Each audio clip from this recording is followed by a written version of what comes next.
Good morning, all of you. So today we will do the revision worksheet of Essay 1. So our Essay 1 syllabus include 5 chapters of history, 6 chapters of racial studies, 5 chapters of civic, and the full course of geography, as we already completed our geography. So today we will do the revision worksheet. It's very important. It includes all the short questions answers which are very important from the point of view of your exams also. These questions carry 1 mark, 2 mark and the 3 marks. Right? So these questions are very important. Okay? So we will start now. First we will do the MCQs. Okay? The first MCQ, the most populated country in the world. India. Japan, China, India and Russia. India. क्या आएगा? India. India और China? India. India.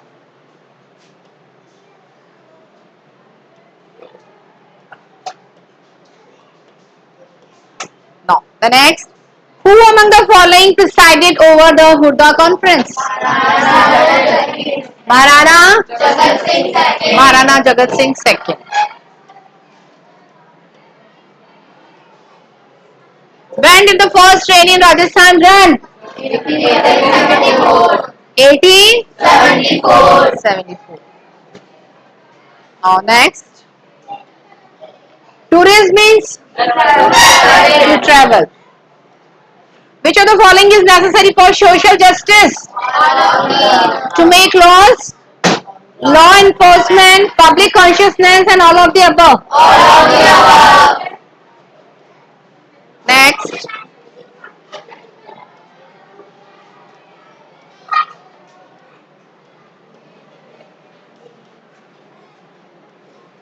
In which decade was the National Archives of India established?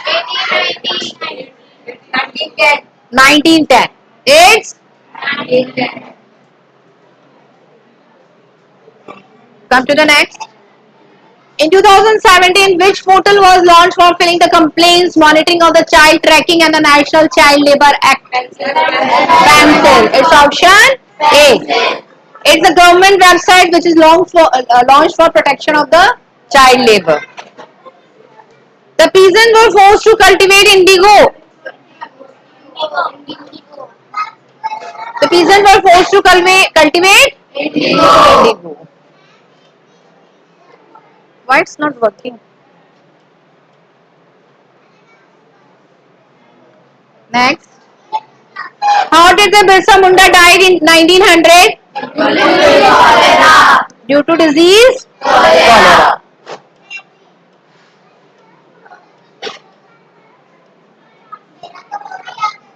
Next. The Khans lived in? बच्चा इसमें और भी है. Schedule caste के tribes, अगर हम ट्राइबल कास्ट सिस्टम की बात करें तो ये और भी है.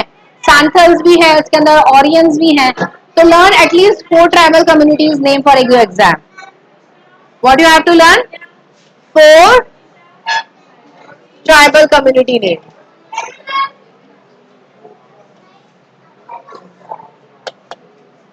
Bastar rebellion in the central India broke out in 19. It's 1920, 1910 or 1980, 1970. It's 1920 or 10.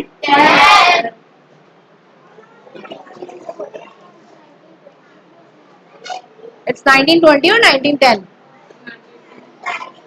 20. Make it confirm. It's 1910. Okay. Come to the next. The Mahalwari system was divided by? It's divided by or it is devised by? It is devised by. Na? There is little bit mistake. It is devised by. It is devised by? Hall second. Next. The Sepoy mutinied in the several places beginning in? Learn the other central places also. What you have to learn? Other centre places of revolt, क्या क्या नाम थे उनके? Meerut, Delhi, Lucknow, Mysore, it's Kittur और बरेली। तो वो भी आप याद रखें with their leaders name. Jhansi, Bihar, right? Arrah, very good. After the revolt of 1857, the British began to follow the policy of divide and rule. Now come to the next. Who was the prominent leader in Lucknow? Begum Hazrat Mahal. Which country has the highest population growth rate? Kenya. What class of industry does Maruti Udyog come in? Joint sector. इसी तरह के आपके और दूसरे examples भी आ सकते हैं, जैसे कोऑपरेटिव सेक्टर का कोई एग्जाम्पल आपसे पूछ लिया, पब्लिक का पूछ लिया, प्राइवेट का पूछ लिया, तो you must learn at least 2 to 3 examples of these. आपको सभी के 2 से 3 एग्जाम्पल लर्न होने चाहिए। जैसे आपका HTML आ गया, BHL आ गया, बिट्स आ गया, रिलायंस आ गया, ये सब किसके हैं, तो ये आपको पता होने चाहिए। आगे समझ में बात? Now, from where does the iron ore come to Pittsburgh? It's Minnesota.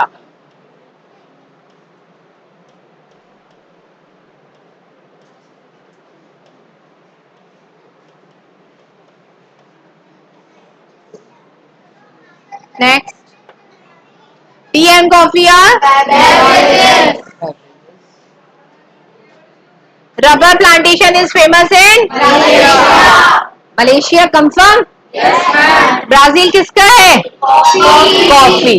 याद रखिएगा, ये आता है, मलेशिया हो गया हमारा रबड़ का और ब्राजील आएगा कॉफी का। ये दोनों पे टिक नहीं किया है, मैं बता रही हूँ। जैसे इसी तरह का एक हमारा MCQ और बन सकता है, coffee plantation is famous in Brazil. ठीक है, इसका आंसर क्या है? रबड़ का तो मलेशिया है। ठीक है, come to the next. The Vijay Stambh in Chittorgarh in Rajasthan is a historical tourist place. इसी तरह से आपके दूसरे भी आ सकते हैं। कैसे? जैसे आपका गोविंद देव जी का टेम्पल आ गया, तो ये कौन सा हो गया आपका? रिलीजियस टूरिस्ट प्लेस हो गया। ठीक है, जैसे जलमहल हो गया, आमेर हो गया, जयगढ़ हो गया, नारगढ़ हो गया, तो ये आपके क्या आ गए? Historical tourist place. किसी का भी आ सकता है, जरूरी नहीं है यही आए। कुंभलगढ़ फोर्ट हो गया, राजसमंद फोर्ट हो गया। आगे बात समझ में? लार्जेस्ट प्रोड्यूसर ऑफ कॉफी आ गया question. Nakki Lake is situated in which district? Udodi.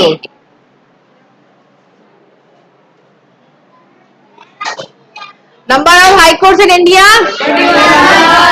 21. Very good. Come to the next. First high court established in India?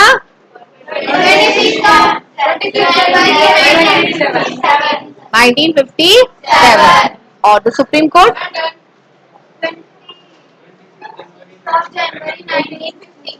26 जनवरी 1950। ये किसका है? हमारा सुप्रीम कोर्ट का।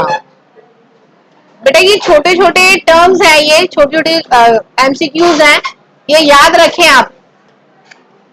ठीक है, now we will come to the short question answer. What is emigration? It is the act of leaving your own country. जब आप अपने देश को छोड़ के दूसरे देश में जा रहे हो, तो जो छोड़ के जा रहे हो उसके लिए आप क्या कहलाओगे? एमिग्रेशन। ई से याद रखें एग्जिट। ई से क्या याद रखना है हमें? एग्जिट। और एक होती है हमारी टर्म इमिग्रेशन। इमिग्रेशन मतलब इन, एक को छोड़ के जब आप दूसरे देश में जा रहे हो, तो जिसको छोड़ा है वो एमिग्रेशन, जिसमें आप एंट्री कर रहे हो इमिग्रेशन। आ गया समझ में डिफरेंस? क्लियर है पीछे? ठीक है, next. What is immigration? Means the act of coming to a country. छोड़ के जा रहे हो, एमिग्रेशन। किसी और कंट्री में आप एंट्री कर रहे हो, दैट इज इमिग्रेशन। आई से याद रखना है इन, एग्जिट से ई से एग्जिट मतलब आउट। ठीक है, ये थोड़ी सी छोटी ट्रिक्स है आपको याद रखने के लिए जिससे आप कंफ्यूज नहीं होंगे। क्लियर है? Now next, what do mean by marginalisation? Marginalized means a community that has been forced to occupy the sides or the fringes from the mainstream of the society. Fringes मतलब बाहर निकाल देना, society से अलग कर देना, बाहर कर देना। जब where some group of people are reside अलग रहते हैं, कहाँ से अलग रहते हैं? उनके विलेजेस से अलग रहते हैं, उनके परमानेंट एरिया से जब उनको अलग निकाल दिया जाता है, दे लिव सेपरेटली, है ना? तो इसके लिए हम फ्रिंजेस वर्ड यूज लेते हैं। From the main stream of the society, such community is not the centre of the society and may have the experience of being excluded. वो एक्सक्लूडेड वाला फीलिंग होता है उनको कि हमें समाज से बाहर निकाल दिया गया है, हम समाज जैसे लोग नहीं है, हमें उनके साथ रहने की अनुमति नहीं है। क्लियर है यहाँ तक? आ रहा है समझ में? Next, what do you mean by rights? Peasants who worked in farms. What are the causes of failure of permanent settlement? क्या रीजन थे? Zamindars did not invest on the improvement of land and revenue fees was so high. Zamindar who failed to pay the revenue lost their zamindari right. आगे समझ में बात कि जो revenue fulfil नहीं कर पाता था तो जमींदार उसकी जमीनें ले लिया करता था, अपने अंडर में ले लिया करता था, और ऐसे पीजेंट जो जमीन के ऊपर काम करने के लिए रेडी थे उनको दे दिया करते थे। When the prices in market increase, zamindari gain income but no gain for the company. अब देखिए यहाँ पे मीडिएटर कौन होता है?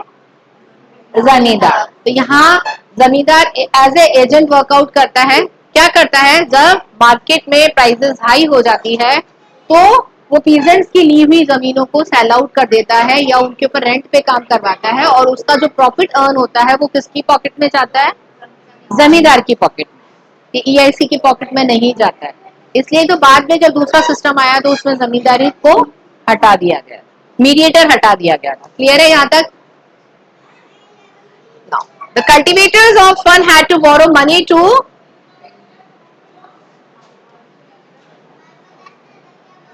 the cultivators had to borrow money to pay the revenue. They found this system as the oppressive. अब क्या होता है? एक का रेंट चुकाने के लिए उनको क्या लेना पड़ता है? मनी लेंडर से लोन लेना पड़ता है, और उस लोन के ट्रैप में वो फंस जाता है। क्या होता है? वो फंस जाता है। Cultivators had to borrow to money to pay the revenue. एक रेवेन्यू पे करने के लिए मैंने क्या किया? एक लोन उधार लिया। किससे लिया? मनी लेंडर से। किससे लिया? Money lender. अब जब मनी लेंडर से मैंने पैसे लिया, 2 महीने 3 महीने बाद क्या मुझे उसको चुकाना नहीं होगा? चुकाना होगा। तो इसको चुकाने के लिए फिर वापस मैंने क्या किया? दूसरे मनी लेंडर से पैसे ले लिए। तो एक ही क्या बन जाता है? ये डेब्ट ट्रैप बन जाता है। इसको हम क्या कहते हैं? डेब्ट ट्रैप। तो ये सोसाइटी, ये जो कंडीशन होती है ये पीजेंट्स के लिए बड़ी ऑप्रेसिव हो जाती है। तो कई बार जो पीजेंट होता है वो सुसाइड कमिट कर ले कि अब मैं कैसे चुकाऊंगा, पैसे ही नहीं है तो मैं इसको अब कैसे चुकाऊंगा। तो वो हार्श से हार्श कंडीशन हो जाती है और वो गलत स्टेप उठा रहे हैं। क्लियर है? यहां तक किसी को कोई प्रॉब्लम? नाउ डिफाइन आदिवासी।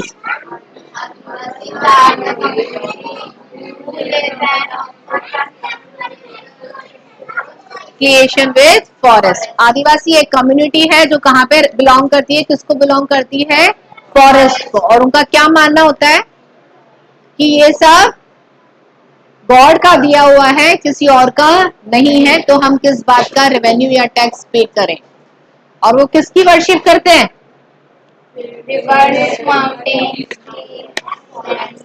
रिवर्स, माउंटेन, मतलब सीनिक और नेचुरल ब्यूटी जितनी भी होती है उसकी ये पूजा करते हैं। According to them nothing is given by us to by human being.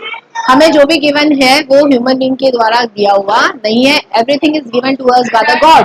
तो who you are of taking us loan और रेवेन्यू? अब कौन है जो हमें लोन दे रहे हो या हमसे रेवेन्यू ले रहे हो? क्लियर है?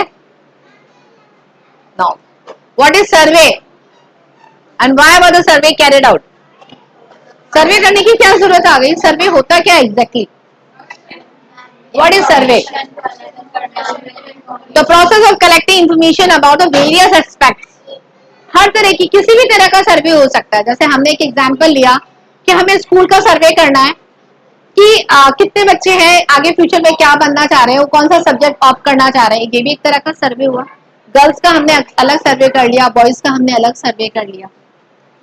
कौन सी फील्ड में कौन जाना चाहता है, क्योंकि आजकल हमारे पास बहुत सारे ऑप्शंस हैं, है ना। मेडिकल्स और इंजीनियर्स के अलावा हमारे पास और दूसरे ऑप्शंस भी है, मल्टीपल ऑप्शंस हैं आज हमारे पास, राइट। तो सर्वे हर चीज का होता है। टीनेजर्स का हो गया, गर्ल्स कितने हैं, बॉयज कितने हैं, पॉपुलेशन का हो गया, ओल्ड एज का हो गया, कितने बच्चे फ्रिक्वेंटली बीमार होते हैं या कितने बच्चों की इम्यूनिटी पावर स्ट्रॉन्ग है, इसका हम सर्वे करते हैं, है ना। आप न्यूट्रिशन डाइट लेते हैं कि नहीं लेते हैं, ये भी एक तरह का सर्वे है। आपकी हेल्थ इश्यू उसी से तो क्रिएट होती है। आपका इम्यून सिस्टम अगर अच्छा होगा तो आपकी हेल्थ भी अच्छी होगी, तो ये इसका भी सर्वे होता है। तो ये बहुत तरह के सर्वे हैं, सर्वे किसी भी तरह का हो सकता है। लेकिन हम हिस्ट्री की बात करें तो process of the collecting information about the various aspect, किसी भी तरह का हिस्ट्री के हमारे रिकॉर्ड्स, हमारे पास्ट इवेंट्स, पहले क्या हुआ, हमने उसका सर्वे किया, उसको हमने एनालाइज किया, तभी तो हमने एक डाटा कलेक्शन किया। क्लियर है ये बात? Flora, fauna, topography, cropping etcetera of a place is called a survey, किसी भी जगह का सर्वे। जैसे हमने हमारे राजस्थान का क्लाइमेट का कर लिया कि एट प्रेजेंट वेदर क्या है और लास्ट 25 सालों से हमारे यहाँ का क्लाइमेट कैसे चल रहा है। आगे की फ्यूचरिस्टिक हम वेदर कंडीशन फोरकास्ट कर सकते हैं, तभी तो फोरकास्ट कर पाते हैं जब हमारे पास सर्वे होता है, हमारे पास इंफॉर्मेशन होती है। आ रही बात समझ में? Next, surveys are used to gather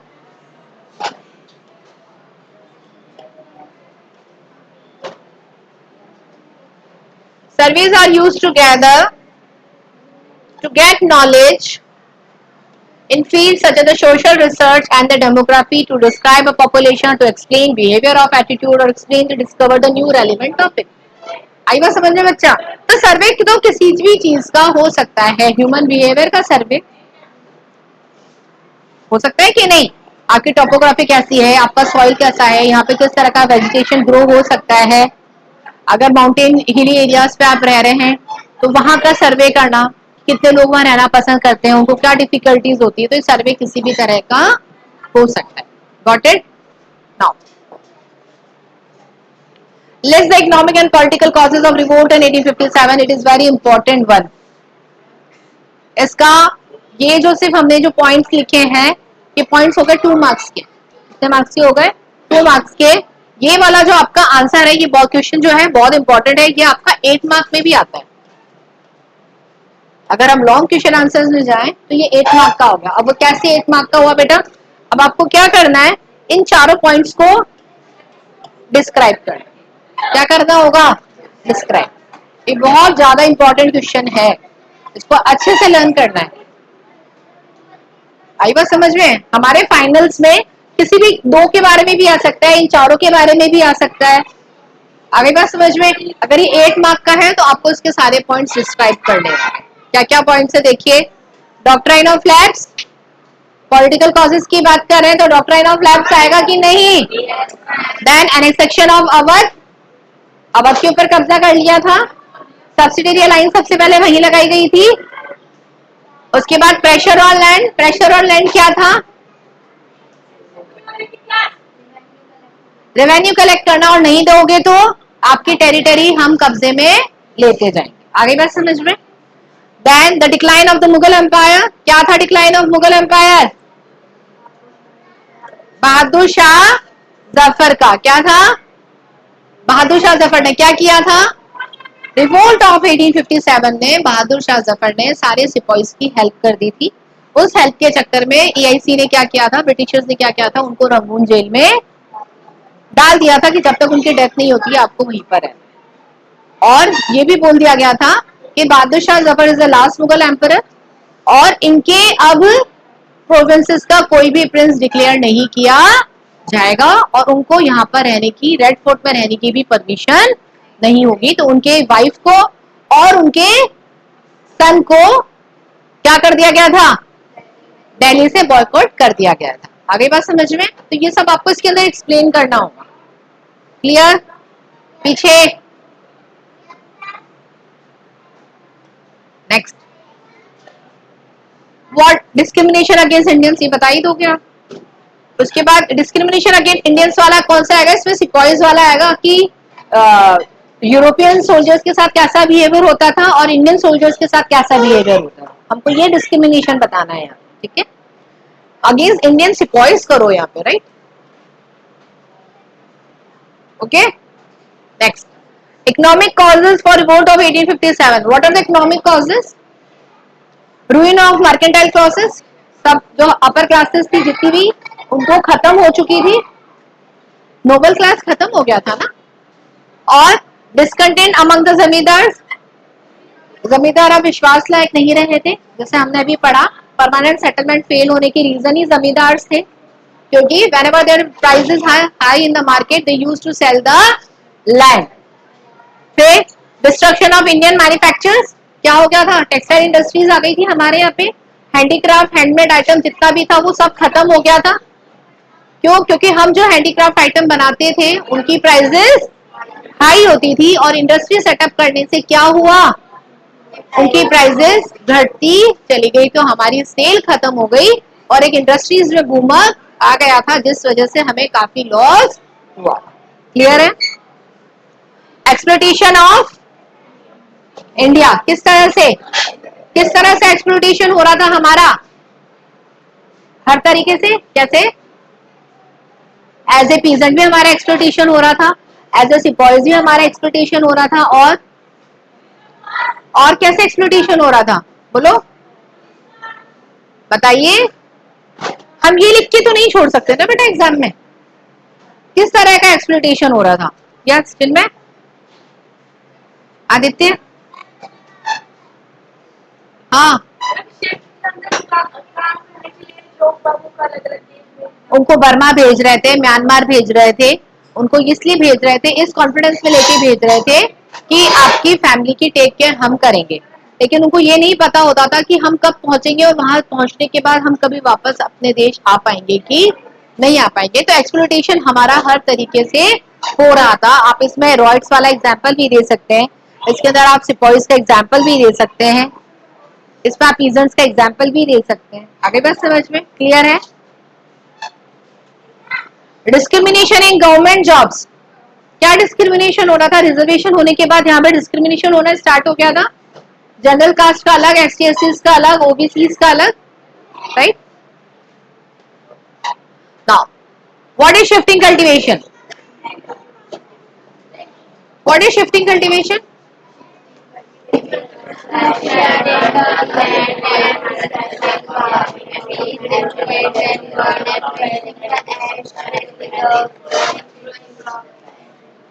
बच्चा ये बहुत इंपॉर्टेंट है, ये हमारा एक मार्क में भी आता है। एक मार्क में लिखेंगे तो हम शॉर्ट से स्वीट से एक लाइन लिख देंगे, shifting cultivation is the slash and burn agriculture, खत्म बात। अगर यही आंसर आपका 3 मार्क में आता है तो आप पूरा समझाएंगे इसको कि शिफ्टिंग कल्टीवेशन में एक पर्टिकुलर टाइप की कल्टीवेशन होने के बाद उसको फेल डाउन कर दिया जाता है, फिर उसको उस लैंड को बर्न कर दिया जाता है, उस लैंड को बर्न होने के बाद उस एशिस को सॉइल के साथ मिक्स कर देते हैं, because the soil haves to renewed its nutrients back, है ना, उसको न्यूट्रिएंट्स को दोबारा लाने में, उसको रिन्यू करने में हेल्प आउट करता है। फिर उसके बाद उस लैंड को 6 to 7 मंथ, या हम कहें कि 1 to 2 ईयर्स के लिए उसको बैरन छोड़ दिया जाता है, तो उसकी फर्टिलिटी वापस आ जाती है उस लैंड की, फिर हम उसके ऊपर दोबारा कोई क्रॉप ग्रो कर सकते हैं। That is the shifting cultivation. इसी तरह से दूसरा क्वेश्चन भी आ सकता है कि what do you mean by nomadic herding, right? What is commercial farming? What is intensive subsistence farming? ये 4 क्वेश्चन है, इसी से रिलेटेड, ये बहुत ज्यादा इंपॉर्टेंट है। कौन कौन से हैं देखिए। एक हमारा आता है जैसे नोमैडिक हर्डिंग। नोमैडिक हर्डिंग्स क्या होता है? when the peasant move with their herds from one place to another in search of their animals food and shelter। Animals के फूड एंड शेल्टर्स के लिए जब हर्डर्स एक प्लेस से दूसरी प्लेस पे मूव करते हैं अपने हर्ड्स को लेके, हर्ड्स कौन हो गए यहाँ पे? आपके शीप्स हो गए, आपके कैटल्स वगैरह जितने भी हैं, राइट। तो जब आप एक प्लेस से दूसरी प्लेस को मूव करते हो तो क्या कहलाता है? ये नोमैडिक हर्डिंग होता है। नोमैडिक हर्डिंग जो है हमारा सीजन के अकॉर्डिंग भी चेंज होता है। कई ऐसे एनिमल्स होते हैं, कई ऐसे कैटल्स होते हैं तो बहुत ज्यादा कोल्ड रीजन में रह सकते हैं, कुछ नहीं रह सकते, राइट। और हॉट सीजन में तो बिल्कुल भी सरवाइव नहीं कर सकते, तो हॉट सीजन में हमें वहां से माइग्रेट होना पड़ता है। आ गई बात समझ में? कुछ कंडीशन है नॉमेडिक हर्डिंग में, क्लियर। फिर नॉमेडिक हर्डिंग हो गया, फिर हमारा क्या हो गया? Commercial farming. What is the commercial farming? When the farming is done only for the sale of in the market. Market में सेल करने के बाद आप जो बचता है उसको आप घर पे भी यूज कर सकते हो। इंटेंसिव सब्सिस्टेंस क्या होता है? Subsistence farming is done for the purpose of self consumption with the help of old primitive tools. आप पुराने मेथड से जब फार्मिंग करते हैं, कोई नया मेथड जो नई टेक्निक आई है, मॉडर्नाइज टेक्निक, उसमें आप यूज नहीं करते, हाई यील्ड और वैरायटी सीड्स यूज नहीं करते, तो वो आपका इंटेंसिव सब्सिस्टेंस फार्मिंग कहलाता है। क्लियर है यहाँ तक? Next, what objection did the sepoy have to the new cartridges that they were asked to use? क्या प्रॉब्लम थी? रौनक मीना, सिपॉयज ने क्यों ऑब्जेक्शन किया था कि हम ये वाला कार्टेजेस यूज में नहीं लेंगे? What was the reason? Yes Lucky, cartridges were made up of fat of cow and pig, and which is totally against to their religion. देख लीजिए answer. The new cartridges which was suspected to being coated with the fat of the cow and pig, and this was against the religious feeling of the Hindu and the Muslim soldier. आ गया समझ में? एक हमारा question यहाँ पे एक और arise होता है, what is the immediate cause of revolt of 1857? चाहे तो आप लिख ले, यहाँ इसी क्वेश्चन को हम थोड़ा सा चेंज करके भी आ सकता है। क्या क्वेश्चन बन रहा है यहाँ पे?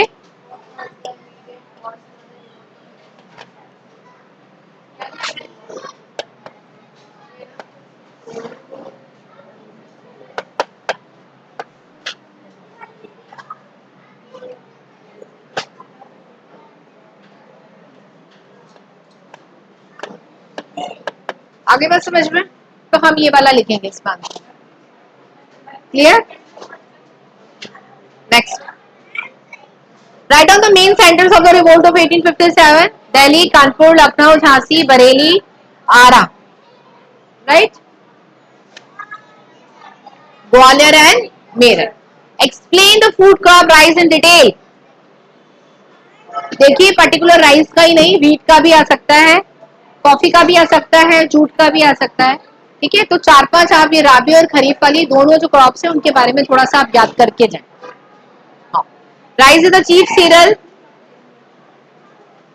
crop grown in one third of the world. The ideal environment and the condition for growing rice include high temperature above 25 degrees Celsius and the high humidity.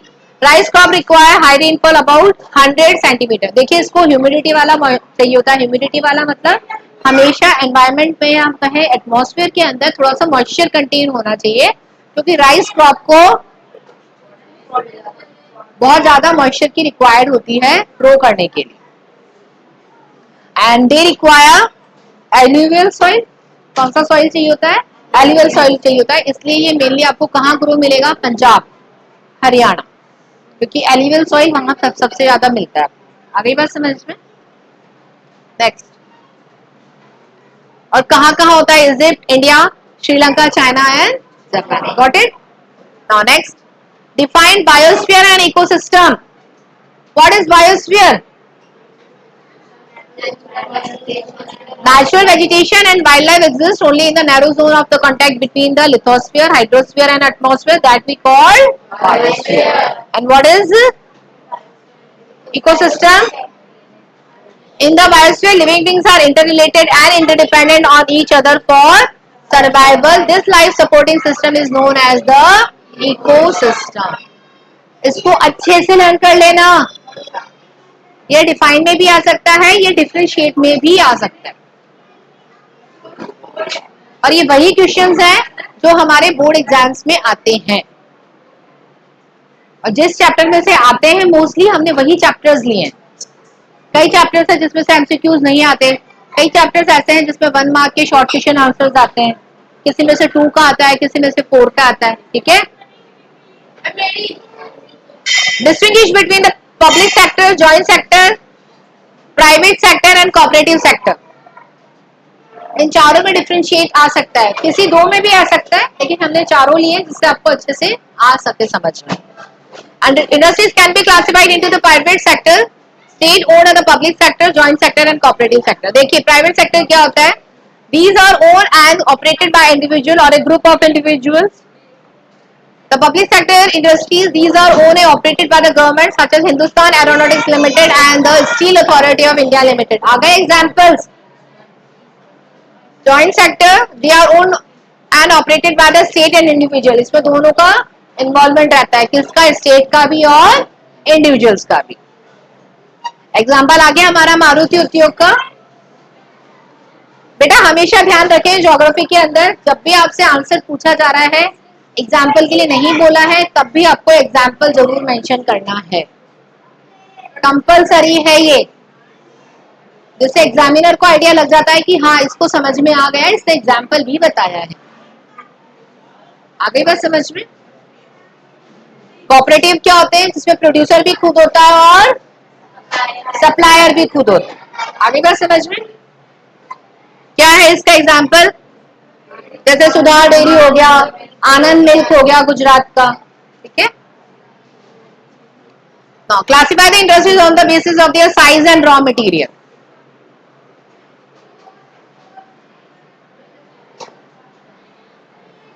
Classify the industries on the basis of their size and raw material. बताइए,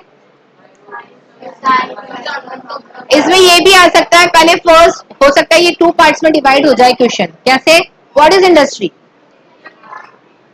है ना? कैसे divide हो जाएगा? मान लीजिए जैसे मैंने इसको सेकंड कर दिया और यहाँ पे एक क्वेश्चन और पूछ लिया मैंने। क्या पूछा? What is industry. तो आप पहले क्या बताएंगे? इंडस्ट्री की डेफिनेशन बताएंगे, उसके बाद उसको on the basis of size you will classify. Size पे भी आ सकता है, ओनरशिप पे भी आ सकता है और रॉ मटेरियल के बेस पे भी आ सकता है, किसी के भी बेस पे आ सकता है, लेकिन ये कंफर्म है कि आएगा जरूर। 1+3 में भी आ सकता है, जैसे इंडस्ट्री 1 मार्क का हो गया, इसका क्लासिफिकेशन 3 मार्क का हो गया, तो 1+3 हो गया।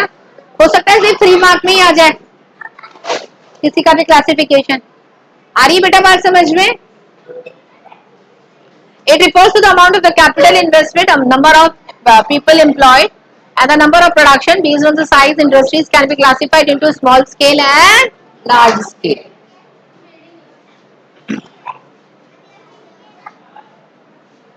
Cottage or the household industries are a type of small scale industries where the products are manufactured by hand by the artisans. Basket weaving, pottery and the other handicrafts are example of cottage industry. These are all are included in the small scale industries. तो अभी examples लिख सकते हैं।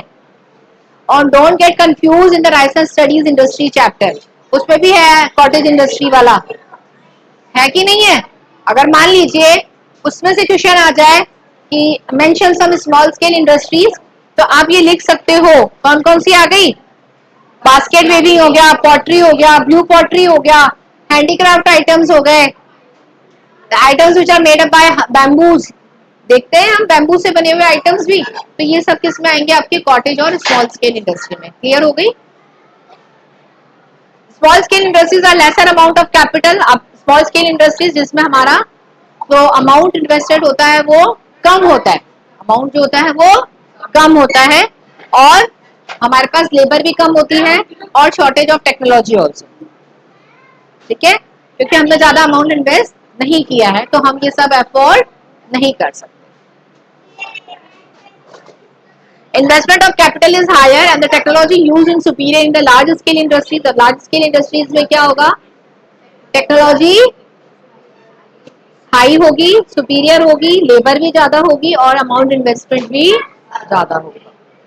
Silk weaving and food processing industries are small scale industries. Production of automobiles and heavy machines are large scale industries. देख लिए large scale के और small scale के एग्जाम्पल। स्मॉल स्केल के अंदर हमारे कॉटेज इंडस्ट्री के भी आते हैं। कॉटेज इंडस्ट्रीज किस लिए आते हैं? क्योंकि उसके अंदर मेनली हमारे हैंडमेड आइटम्स होते हैं. कौन से होते हैं हमारे? Handmade items. Now, on the basis of raw materials, industries may be agro-based, minerals-based, marine-based, and the forest-based, depending on the type of raw material they use. Agro-based industries use plants and animals-based product as their raw material. Food processing, vegetable oil, cotton textile, dairy products, and leather industries are example of the agro-based industry. Mineral-based industries are primary industries that use mineral ores as their raw materials. The product of these industries feed other industries. Iron made from the iron ore is the product of mineral-based industry. This is used as raw material for the manufacture of a number of other products such as heavy machinery, building materials, and the railway coaches. Marine-based industries are used products from the sea and the oceans. आया समझ में? Agro में agriculture sector से, marine में सी and ocean से. Forest base में क्या आएगा आपका? क्या आएगा? फॉरेस्ट मटेरियल होगा, जैसे टिम्बर वगैरह हो गया, पेपर हो गया. ठीक है. फार्मास्यूटिकल्स हो गई आपके, आयुर्वेदिक मेडिसिन वगैरह, जितनी भी हर्ब्स वगैरह होती है वो सब किस में आएगा आपके? Forest. What is mix farming? It is very important one. What is mix farming? Land is used for growing food and food crops and rearing livestock. It is practiced in Europe, Eastern USA, Argentina, Southeast Australia, New Zealand, and South Africa. Are you getting answer or not? So class, now from this question, I will call Urvashi. Right? He will explain you some questions. Later on, I will join her. Okay? Come Urvashi.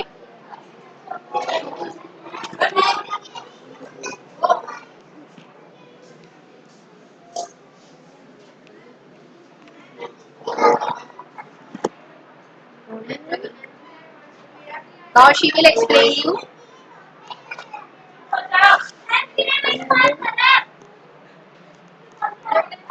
Hello everyone, my name is Urvashi and I am explaining the rest of the questions.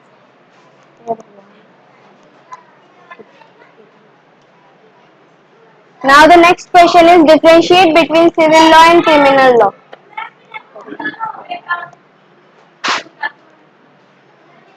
So first is criminal law. This deals with the deals with conduct or acts that law defines as offences. For example, theft, harassing a woman to bring more dowry, and murder. Civil law deals with any harm or injury to the right of individuals. For example, disputes relating to sale of land, purchase of goods, rent matter, divorce cases, etc.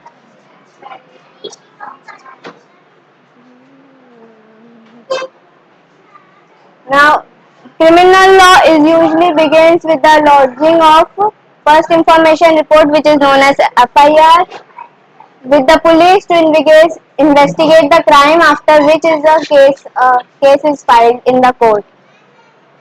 In civil law, a petition has to be filed before the relevant court by the affected party only. In rent matter, either the landlord or a tenant can file a case.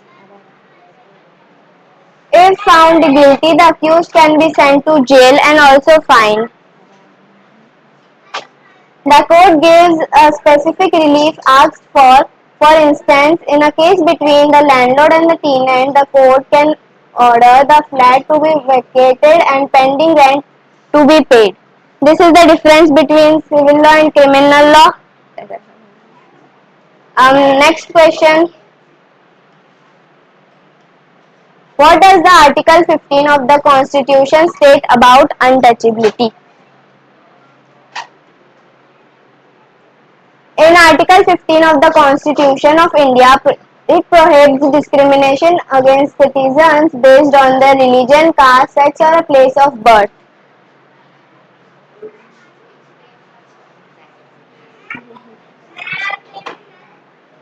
Next question. What is Indian secularism? The Indian Constitution states that Indian state is secular. According to the Constitution, only a secular state can realize its objectives to ensure the following: that one religious community does not dominate another, that some members do not dominate other members of the same religious community, that does not enforce any particular religion nor take away religious freedom of individuals.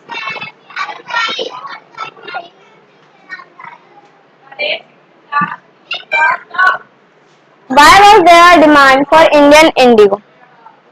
The demand for Indian indigo grew in the late 18th century due to a number of factors, including industrialization. Britain's industrialization led to a huge expansion of cotton production, which increased the demand for cloth dyes. Second, quality. The Indian indigo was considered superior to alternatives producing a vibrant durable blue color. Fashion. Blue dyed fabrics were popular in Europe. Wood. The wood plant which was used to replace indigo produced a dull and pale color. Explain the measures of soil conservation. Some methods of soil conservation are listed below. Mulching. The ground between plant is covered with a layer of organic matter like straw. It helps to retain soil moisture. Contour barriers. Stone, grass, soil are used to build barriers along the contours. Trenches are made in front of the barrier to collect water. Rock dam. Rocks are piled to slow down the flow of water. This prevents the gullies and the further soil loss. Terrace farming. Broad flat steps or terraces are made on the steep slopes so that the flat surfaces are able to grow crops. They reduce surface runoff and soil erosion. Alternate rows are sown at different times to protect the soil from rainwash. Contour flowing. Flowing parallel to the contours of a hill slope to form a natural barrier for water to flow down the slope. Shelter beds. In the coastal and dry regions, rows of trees are planted to check the wind movement to protect the soil cover.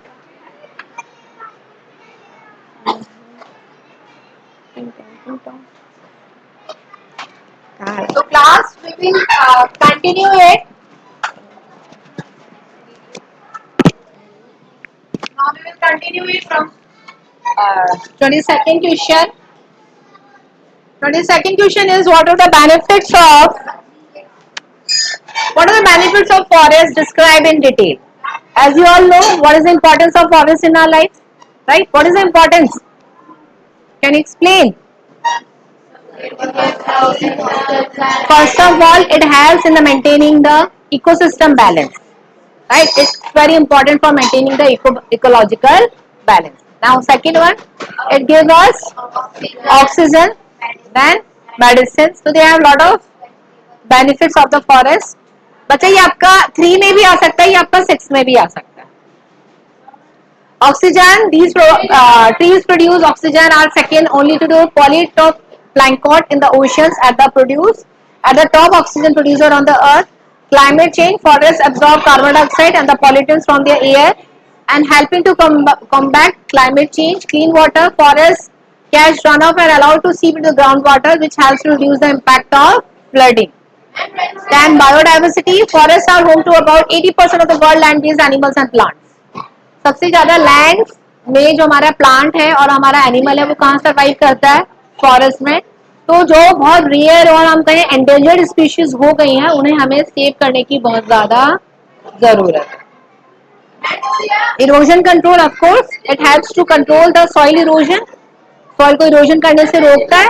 अगर plantation नहीं होगा तो क्या होगा? बारिश आई और मिट्टी बह के चली जाएगी. लेकिन अगर प्लांट ग्रो हो रहे हैं, ट्री ग्रो हो रहा है, तो ट्री क्या करेगा? अपनी रूट से सॉइल को होल्ड करके रखता है और पानी को पेनिट्रेट करता है. उससे क्या होगा? मिट्टी बह के कभी भी आगे नहीं जाएगी. Food, it provides a variety of wild food including berries, mushrooms, leaves, tubers and the nuts. Jobs, forests provide employment and income for the millions of people. Health, spending time in the forest can have a positive impact on the cardiovascular disease. देखिए हमारा जो health है उसमें भी जो forest है बहुत important role play करता है. Right?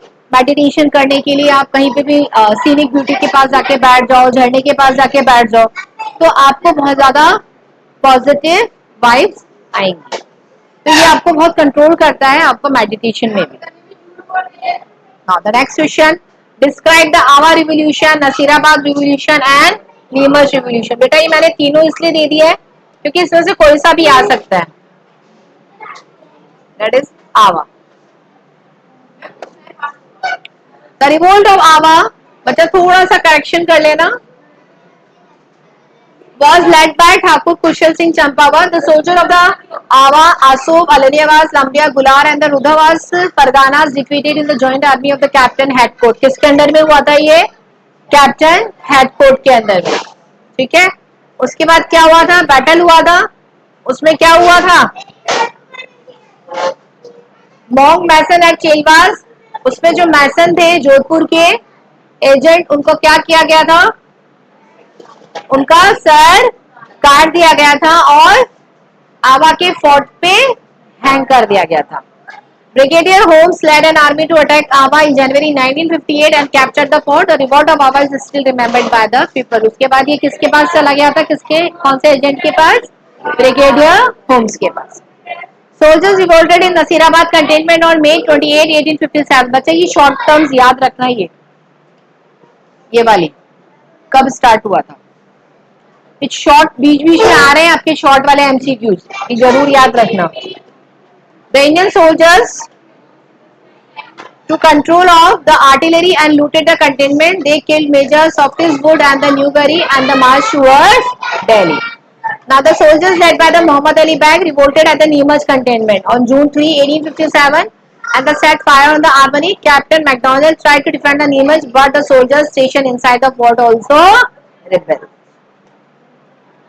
The revolting soldiers looted the British bungalows at the Chittoor, Hamirgarh, Banera and the reached Shahpura. The Jagirdar of Shahpura provided supplies to the revolting soldiers. Getting the news of the revolt in Neemuch, Shaugar sent platoon of Mewar to flush out the rebels and he himself marched on Neemuch. Shaugar established control over the Neemuch. देखिए नीमच वाले में जो हुआ था, जो शाहपुरा के जागीरदार थे उनसे उनकी लड़ाई हुई थी, लेकिन जब ये खबर आगे तक फैल गई तो कौन आ गए थे? शौवर। कौन आ गए थे? शौवर आ गए थे। उनकी उनसे लड़ाई हुई थी और उन्होंने नीमच के ऊपर वापस अपना रीएस्टेब्लिश कर लिया था। इस लड़ाई को आगे और फैलने नहीं दिया गया था, उसको वहीं पे सप्रेस कर दिया। Describe the major industries of Rajasthan. कौन कौन सी है? Textile, cement, salt, mineral, tourism, gems and jewellery, terracotta. Then other industries कौन सी आ गई? एग्रोबेस हो गई, टेक्निकल इंडस्ट्री हो गई, glass industry, sugar industry and pharmaceutical. ठीक है, ये आपका 6 मार्क का आंसर हम कह सकते हैं। इसको थोड़ा हम एलोबरेट करके लिखेंगे तो 6 का भी हो सकता है और ये हमारा 4 का भी हो सकता है। आगे बात समझ रहे हैं? Discuss the classification of tourist Rajasthan tourist places. अब इसको हमने 3 पार्ट्स में डिवाइड किया था। कौन कौन सा? Historical, geographical and religious. ठीक है, आपको इनके नेम याद करने हैं। अगर 8 to 10 दे रखे तो लर्न अराउंड 6, एटलीस्ट 6 आपको ये याद होना चाहिए। ठीक है, the custom of the folk culture of Rajasthan. ठीक है, ब्रह्मा टेम्पल, पुष्कर, बेटा ये सब आपको याद करना है। ठीक है, खाटू श्यामली टेम्पल सीकर, अंबिका माता टेम्पल ऑफ जगत जैसे उदयपुर, ये थोड़े से आपको प्लेसेस थोड़े से याद करने पड़ेंगे। Now next question, what are the reasons of soil degradation. Soil degradation के रीजंस क्या क्या हैं बताइए। Soil degradation causes include agriculture, industrial and commercial pollution, loss of arable land due to the urban expansion, overgrazing and unsustainable agriculture practices। ये बहुत ज्यादा important question है। ये आपका एग्जाम में 2 रीजन तो मांगता ही मांगता है 2 मार्क के आंसर में। एक रीजन 1 मार्क का। आ रही समझ में बात?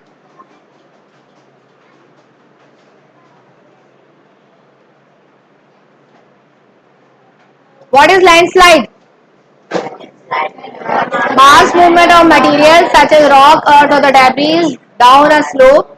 They can happen suddenly or the more slowly over a long period of time. When the forces of the gravity acting on the slope exceed the resisting force of the slope will fall and the landslide occur. क्या होता है hilly areas में सबसे ज्यादा chances होते हैं earthquakes वगैरह आने के होते हैं कि नहीं. तो सबसे पहले जो लैंडस्लाइड होता है वो ऊपर का पहाड़ी एरिया का ही होता है, हिली एरिया का ही होता है.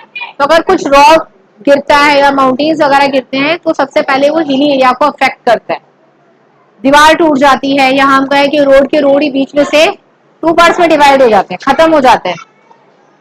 आई बात समझ में. तो लैंडस्लाइड किसी भी फॉर्म में कहीं पे भी किसी भी एरिया में हो सकता है. कई बार ये बहुत स्लो मोशन में भी होता है, धीरे धीरे टूटना. तो हाँ हमें समझ में आने लग जाता है कि हाँ ये कभी भी हमें नुकसान पहुंचा सकता है. और कई बार वो सडनली हो जाता है. Class, our chapter is over. Our essay 1 worksheet is over. Right? तो learn it by heart. बहुत अच्छे से लर्न करें. हमें अब तक के सिलेबस जितना भी हमने किया है सारे चैप्टर्स के इंपॉर्टेंट क्वेश्चन आंसर्स जो हमारे एग्जाम पॉइंट ऑफ व्यू से बहुत इंपॉर्टेंट है वो हमने सारे कवर कर लिए इसके अंदर. Right now the class we will meet in the next session with the new worksheet. Okay